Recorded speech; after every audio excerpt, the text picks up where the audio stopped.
Köszönöm szépen, elnök asszony. Dear colleagues, Vice President Borrell, I want to address this to him. I come from a country that fought hard for its democracy and paid an enormous price in human lives in 1989.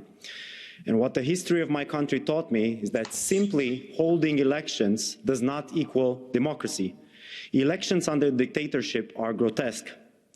36 years later, I come here and ask you, does anyone think that elections held in a climate of terror can be considered free and fair?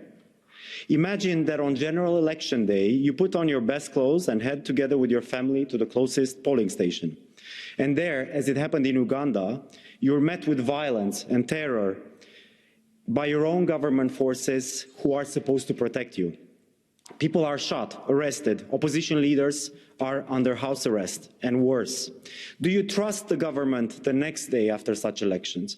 Does the world trust that government the next day after such elections?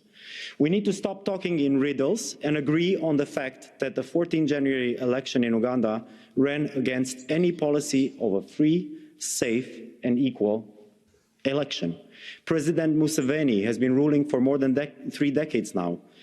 He managed to fool everyone, global leaders, international organizations, even the European Union. What happened in Uganda before the elections is unthinkable in any country that we call democratic. Blocking access to the internet and social media prior to the election day is unacceptable. It leaves people in the darkness of disinformation. Bobi Wine, Uganda's opposition leader who conducted peaceful protests in order to condemn that the poll was rigged, has been put under house arrest for several days. Neither media nor party officials were allowed to access his home. Is that a fair chance? Is that a fair fighting chance? Mr. Borrell, I'm sorry that I have to say this, but I find myself in a position to tell you that our ambassador, Attilio Pacifici, and to him that your post-election regrets are not enough, because at least 50 people lost their life to police fire, because hundreds of other people were injured. So let us say it out loud. The elections in Uganda were neither peaceful, nor free, nor fair. Taking note of the results, as you did, Mr. Vice President, simply means accepting the result.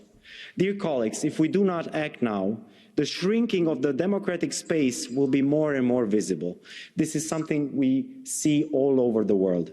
We find ourselves being more and more an island of democracy and human rights.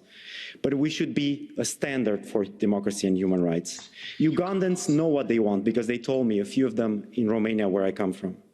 They want democracy, they want fair elections. And we, the European Union, must stand by them.